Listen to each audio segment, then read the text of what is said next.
Have you ever thought about starting your own podcast? When I was trying to get to this podcast off the ground, I had so many questions. How do I record an episode? Where do I find my background music? How do I get my show on Apple Podcasts, Spotify, and all the other places people like to listen? Where do I find the advertisers? The answer to every one of these questions is really simple. Anchor. Anchor is a one-stop shop for recording, hosting, and distributing and monetizing your podcast. And best of all, it's 100% free and 100% ridiculously easy to use. So, if you want to start a podcast, go to anchor.fm/start to join me and the diverse community of podcasters already using Anchor. That's anchor.fm/start. I can't wait to hear your podcast. Hey guys, and welcome to the review of Kong Skull Island. Well, I was originally going to make Godzilla, but it wasn't on HBO Max. Then I was originally going to do Godzilla, King of the Monsters first, part of Movie Monday, but guess what? Godzilla's on YouTube TV, and I'm going to have to DVR it, and then watch it, and then review it. But yeah, that'll be coming up on Monday. So, yeah. That's pretty much it. But, hey, the review. What do I think of this? Hold on. There is a... We're going to get to the highs, get to the lows, but let's get to the story.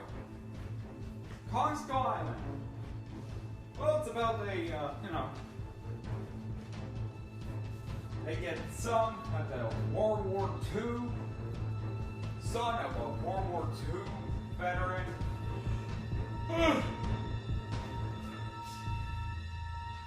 And get Brie Larson, a photographer played by Brie Larson, and of course, a corporal with the survivors of Vietnam, who survived a hellish experience in Vietnam. Goes to Skull Island, so they can do some research on Kong. But like I say, the plot, however, it's, let's say, pretty good concept. And the cast and characters. So yeah, the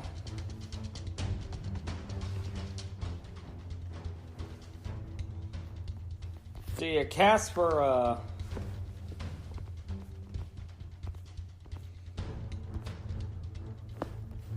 Kong Skull Island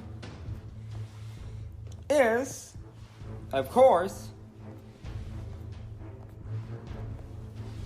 Tom Hiddleston as James Conrad, Samuel L. Jackson as Preston Packard, or Colonel Preston Packard, John Goodman as William Bill Randa, Tian as Sadler,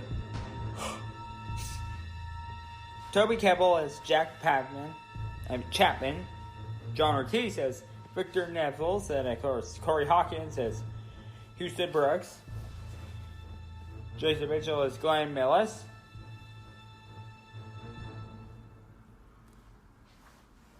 and Jill Williams as Colonel Cole,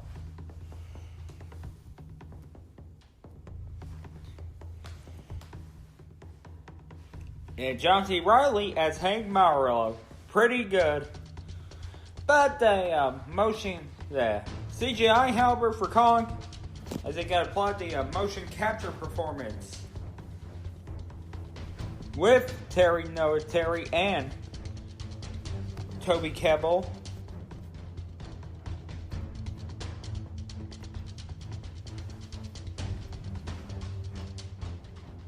However, Brie Larson was a pretty good actor right before her, before no white don't want to hear an opinion from a white dude controversy. She was good at the time, right before the no white man, no white dude opinions.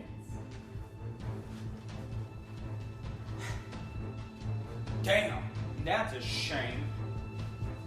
Shame she did something useful for the movie right before Captain Marvel. Remember before she let me down as Captain Marvel. Could have gotten someone else. Well, not someone with talent, but someone, who's not for that.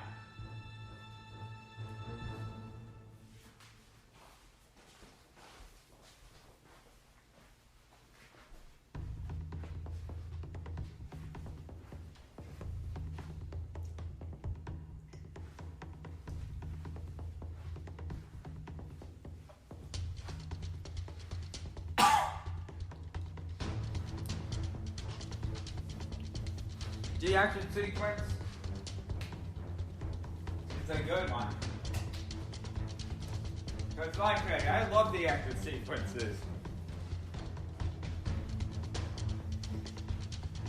Including including the fight scenes with Kong. But I will reveal them in a full review.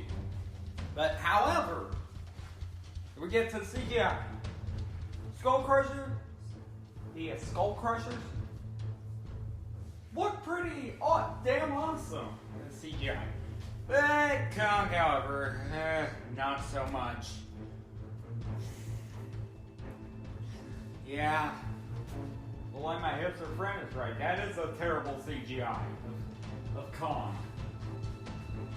No, I gotta say, I really like the,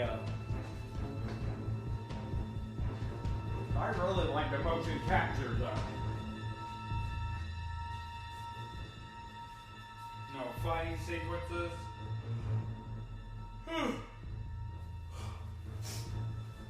Well, it's the middle of the night. I know I gotta go to bed because I got work. We'll go ahead and we're spoiler free. But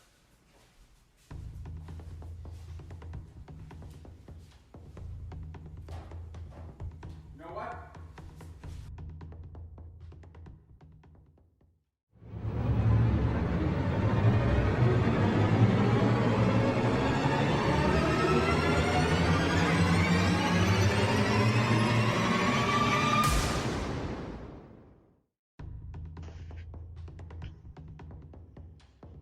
Alright guys, welcome to the full review of Kong, Skull Island. We begin with the playing sound effect. I was like, oh boy, we're at that time that Kong was at the Empire State Building and then fell to his death, right? And then 1944. Wrong! An American pilot fell off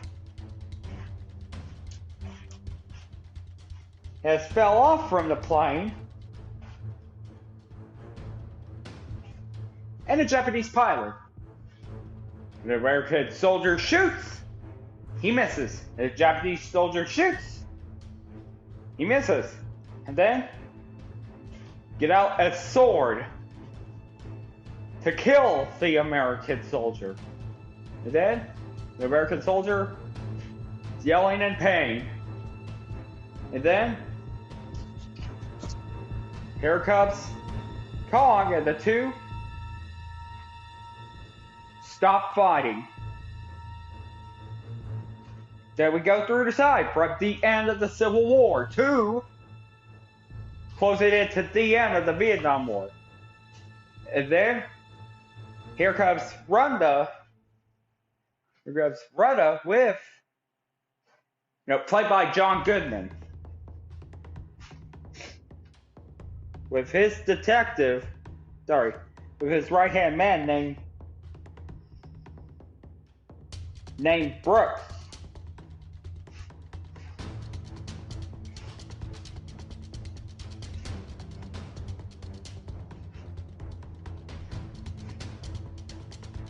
So, yeah, interesting fact that Brooks, right before he appeared on King of the Monsters,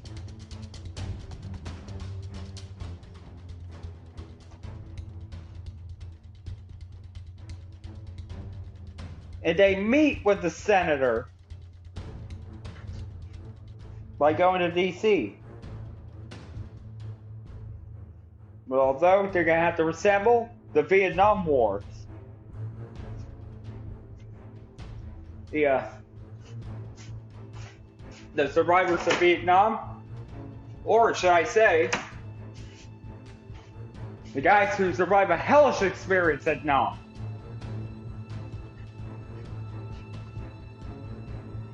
And they, a corporate Packle, or Colonel Packard, played by Samuel Mother Evan Jackson. Of course, don't want to leave. But then he's got a phone call that he'd be up for one more. If he's up for one more, and he never took no for an answer. But as for both Brooks and they meet with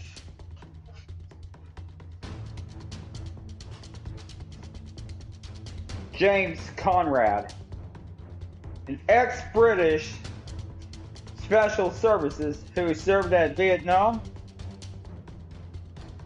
And of course, he was not like his father.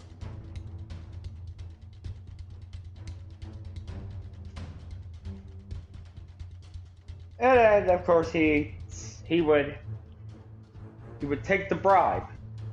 And he would ask for more money in favor to help him. And then we saw a camera woman named Mason Weaver, an anti-war photographer and investigative photojournalist. And of course, we have, board up the ship right before they meet again as Nick Fury and Captain Marvel. But hey, we got 3 Marvel characters and heroes of the MCU. Well, okay, Loki's a villain, but he's redeemable on Thor Ragnarok. So, the first thing on this, we got Loki, we got Nick Fury, and Captain Marvel in one movie by Warner Brothers.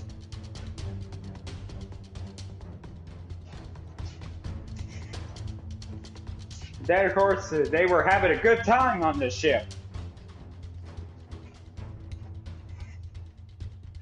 Well, actually, first they were having a meeting and a plan to get rid of that big monkey once and for all. Jim Jordan. Oh, wait, what?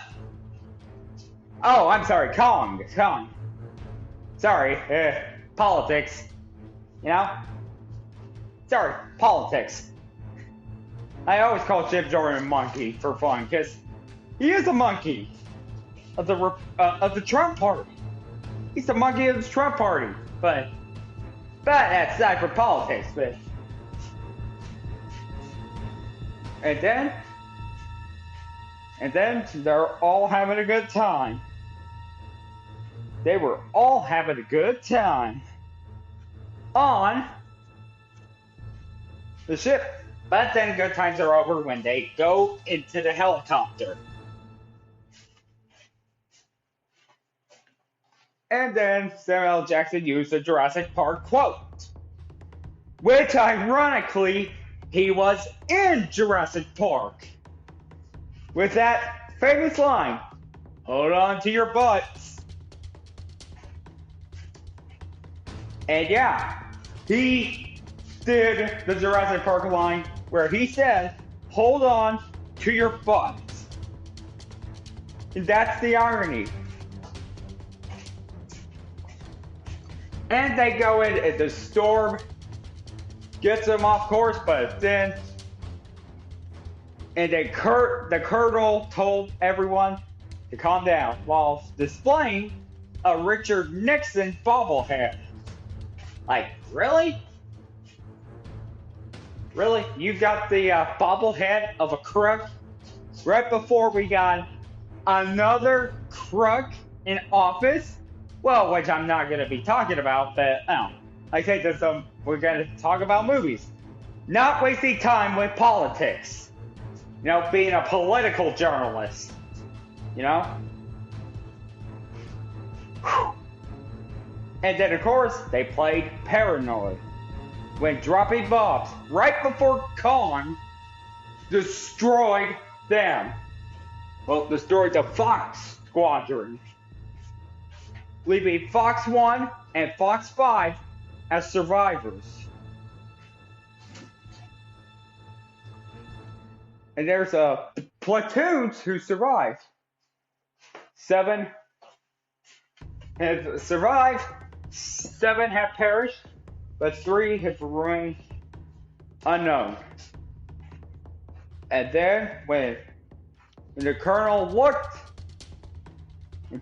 when Colonel Packard looked, he is sowing vengeance towards that big giant gorilla.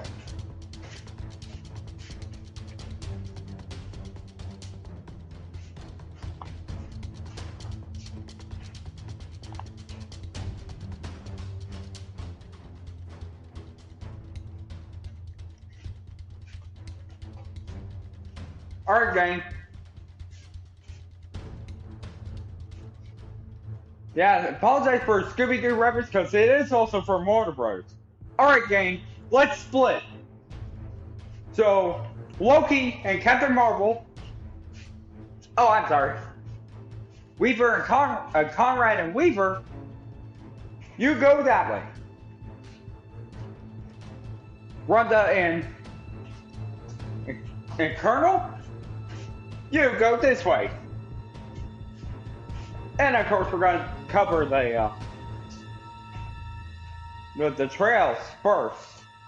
Because there was a few verses. Both of them are going. And of course, the Colonel just demand a question. Just demand an explanation by Rotunda by holding gunpoint towards him. And it's a real reason, or I'm gonna blow your brains out. He's the one that said it, not me. And then he was not too happy. But then he gave up and gave an explanation.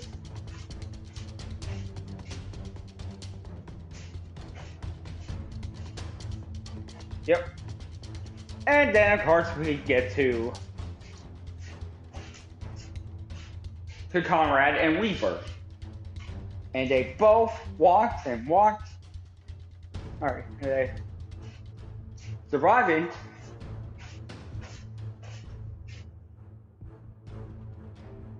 But hey,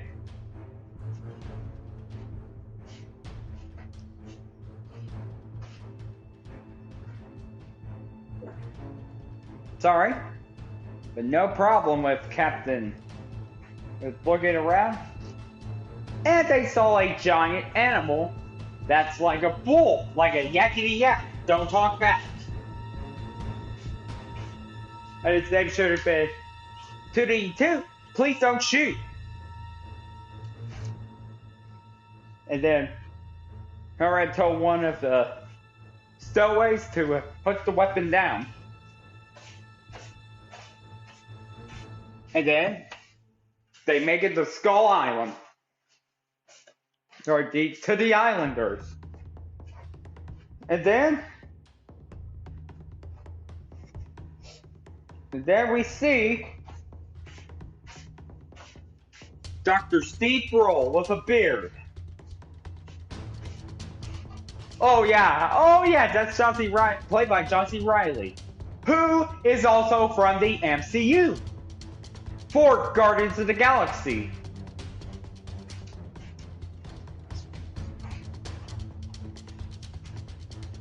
And yes guys, I watched Guardians of the Galaxy. He's in that movie.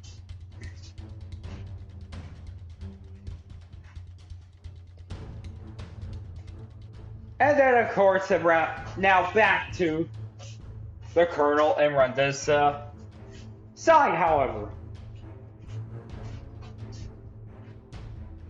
How are they doing? Well, unfortunately, they lost one man. Name? Well, that giant spider thing with the wooden legs. And then took him out. Took him out of the using that straw thing. And that soldier died. And then the others were shooting.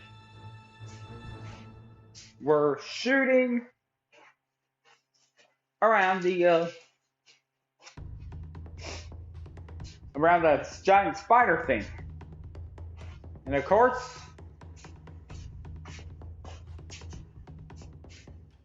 they lost a man. So that's 4 men they lost today.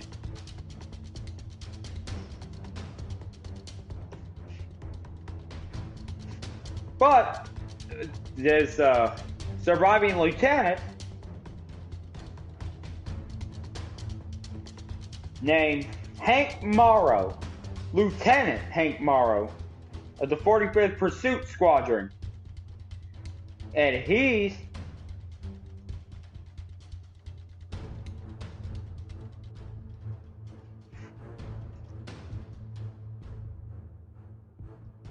he's the one that was stranded in Kong Island for 49 years. The one, and of course they told the explanation of the origins of Kong, where people were fearful of the other creatures, but they see Kong as their god, the god of their island. Then, of course, the Skull Crushers. But sadly, however, a giant Skull Crusher had killed Kong's parents. He killed his parents. Oh, gee, Warner Brothers, you have fetishes for hero origins with death of their parents, do you? First, with DC, with Batman. And now, with King Kong on Kong Skull Island.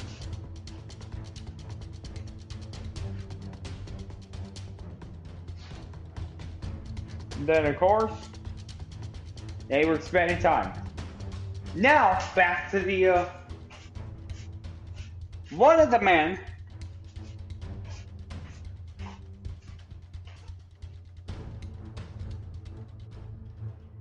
the corporal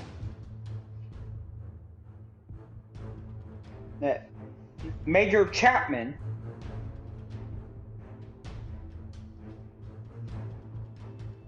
who of course was stranded alone with Kong.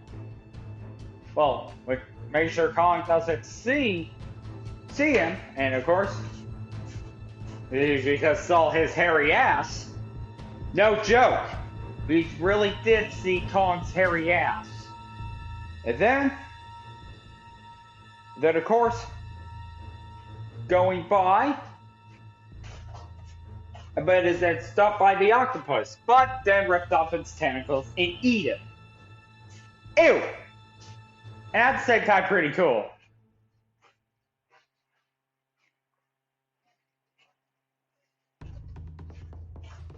And then back to the Colonel, just seeing the tracks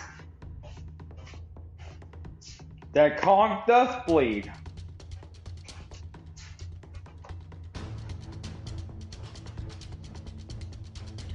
They're not far away now. And then he had so many questions about, let's see. And that's what he's been building. He showed him what he's been building. A plane. A boat. A float. A float. That makes no sense. A plane in the shape of a boat. Well, I mean, he is a World War II survivor. And what about his once enemy of the World War? Yeah, they became brothers. And unfortunately, his sworn brother is no more. His sworn brother is no more. Slain at the Battle of Fon Castle. Oh no. Oh, sorry. That's a Guan Yu, the sworn brother of Liu Bei in the Three Kingdoms era. Sorry. Although he did pass away. And he wields the sword of his once enemy and late sworn brother.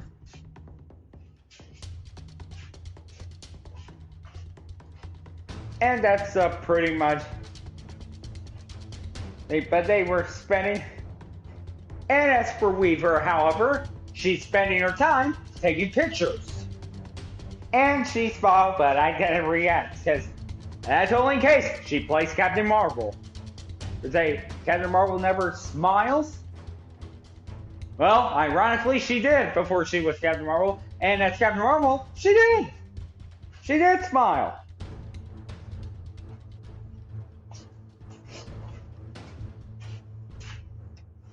Then, of course, we get to 1994.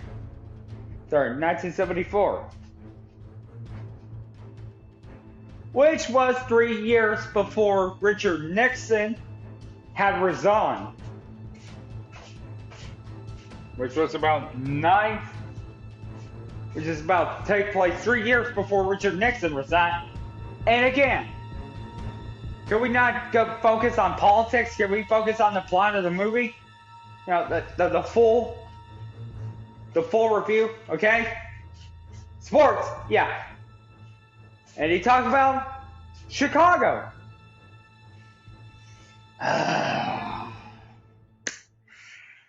Yeah, I'm not going to waste my time on Reddit about Chicago. Of why I think Chicago is the worst city and I refuse to go to Chicago. That's for another time. But, and then he misses the old days. And then we get to, the corporal. However, the colonel, however, and he did the dumbest thing ever. Headshot the pterodactyl looking thing. Just shoot it and then causing attention. That is just the stupidest thing ever. You can't just do that. I mean, you're Captain, you're right. So then Of course, the engine speaks that they're about to leave, but Lieutenant Morrow says this is goodbye, and then asks if you like to go to Chicago, let me know. I was like, well, please don't. I don't think that's a good idea when you mention Chicago. That's not a good idea. Because they're natives, and it's their home. And then right before the reunion, one guy, however, came in. And unfortunately for that same bird that the colonel had shot and caused attention, he was swept up and got dismembered in the arm and died. Yeah. Huh. And yep, Loki and Nick Fury reunited at last. And their roles are different. Like in MCU, Hiddleston's the villain, Samuel L. Jackson's the hero. And reverse that, where he's the villain, and Hiddleston, the hero of this film. And then King Kong, of course. And then King Kong has, survivors.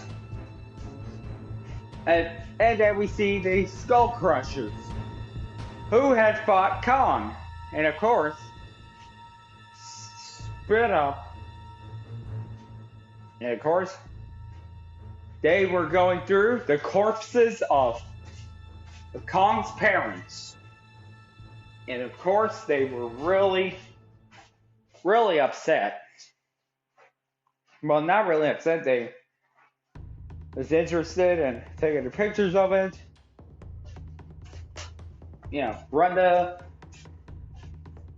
And everyone reunites. And then they go into, and they go into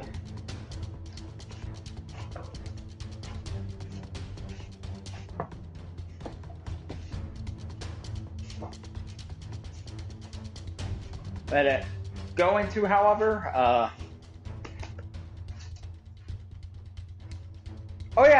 go into there, and then of course the Dragon Skull Crushers. It was sniffing around, and then coughed up, puking up, spitting out the skull, where it says Chapman's name. Wait a minute, Chapman. Isn't that Major Chapman? I don't know what happened to him. Okay, could we go back in between of those I just mentioned? Okay, he was just using the walkie-talkie, and then, of course, using the trying to look for him, and they was shooting that thing that looks like a turtle but friendlier, and it died in the mouth of something fiendish. Oh yeah! Oh, that's what happened. Oh yeah. Yeah, he dead. He dead. And then of course we got to, and then Rosetta said the S word for, saying the S word as his final word, right before it died in the mouth of Skull Crusher. And then one of the soldiers also died in the mouth.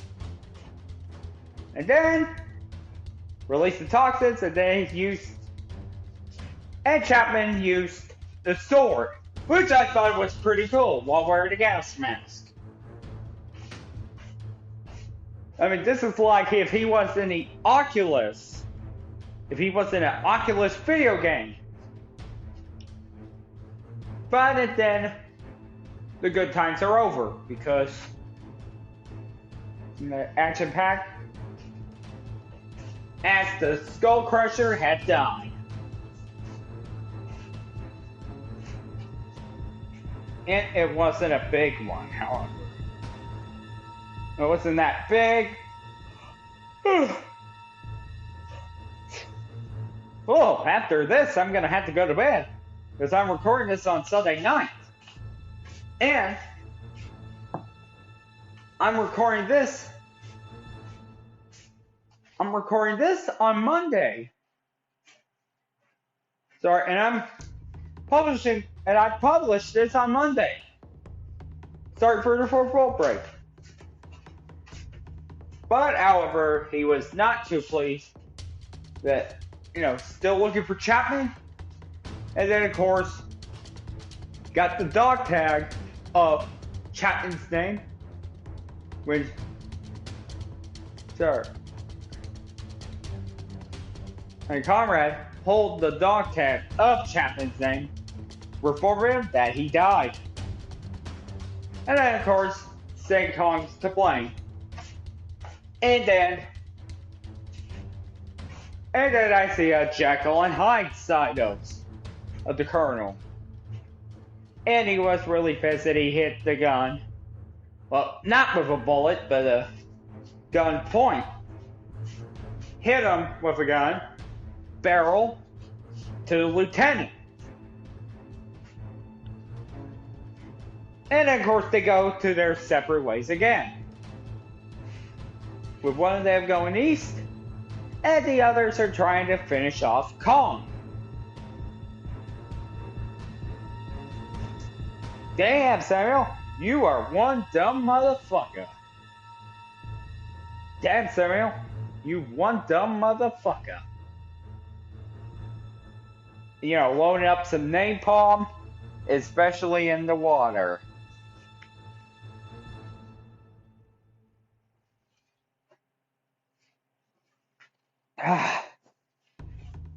And then we get to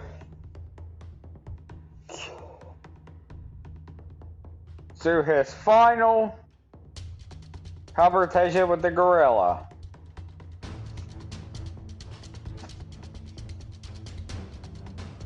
But what happened to Conrad and Weaver?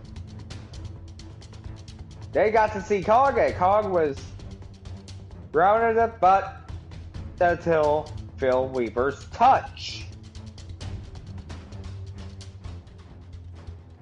But he's going back because his territory's been attacked. And the Colonel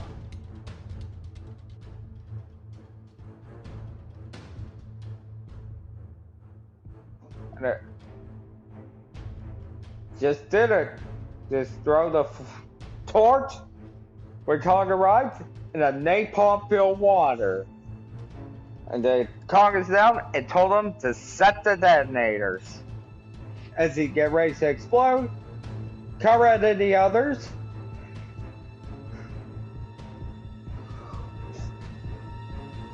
are begging not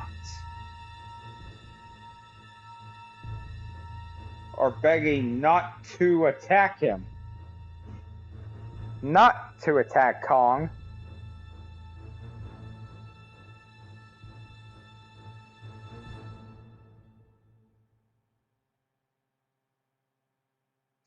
So that's a pretty much it for Kong, but the soldiers have taken their side and leave him. And then here comes the giant Skull Crusher, which Haro reference to that one is the one who killed Kong's parents. And before we do that, on to your final words. And he's like, ready to die, motherfucker. And then Kong just squished him his ass. Thankfully he did that because this movie refused to have her an R rating. just because of Samuel L. Jackson's mouth. As he always say that word in R-rated movies.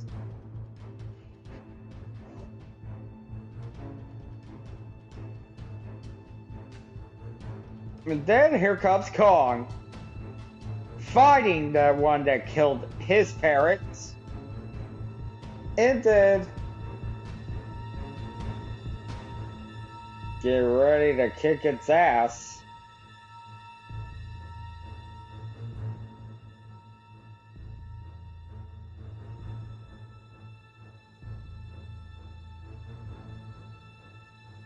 However, this fight, and it really got to the best fight scene ever. Although it did get really upsetting that Kong was helpless and tried to kill that big gorilla, but saved by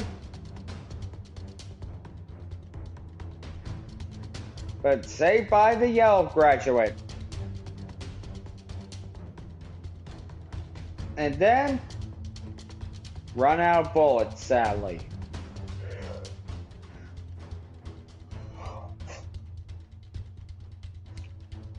And then Weaver climbed up and of course used the flare onto that skull crusher.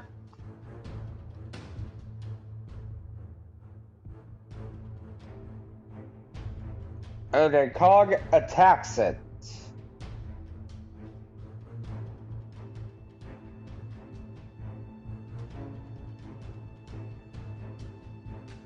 And unfortunately, it slammed into, and Weaver goes down into the bottom of the ocean. And then Kong realized that she was in the bottom of the ocean, but ripped out the tongue, it puked out its guts, and then died.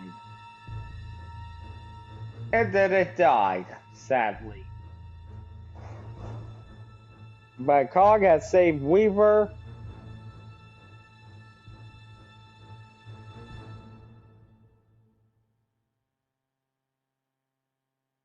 Oh no, wait, and knocked it down.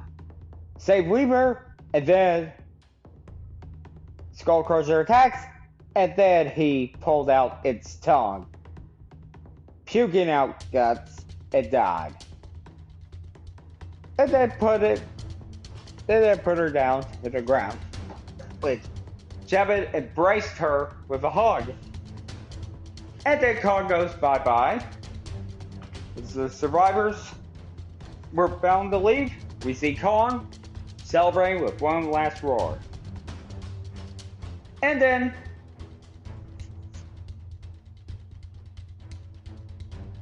the lieutenant made it home to see his son, played by the one who is also his young self. And of course, thankfully,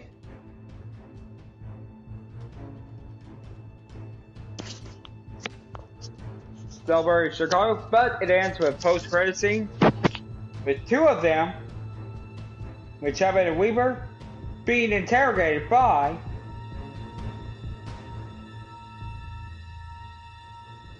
Silent and Houston Brooks.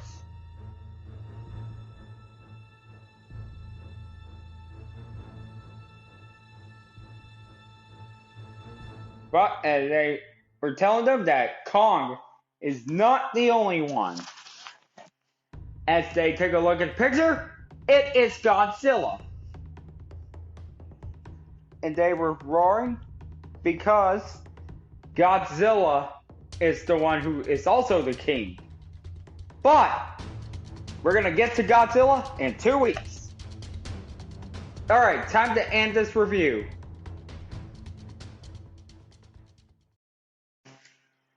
Alright guys, that's gonna be about it for Movie Monday. I recorded this on a Sunday, so yeah. So yeah, pretty much it. So I think I'm gonna go eat and then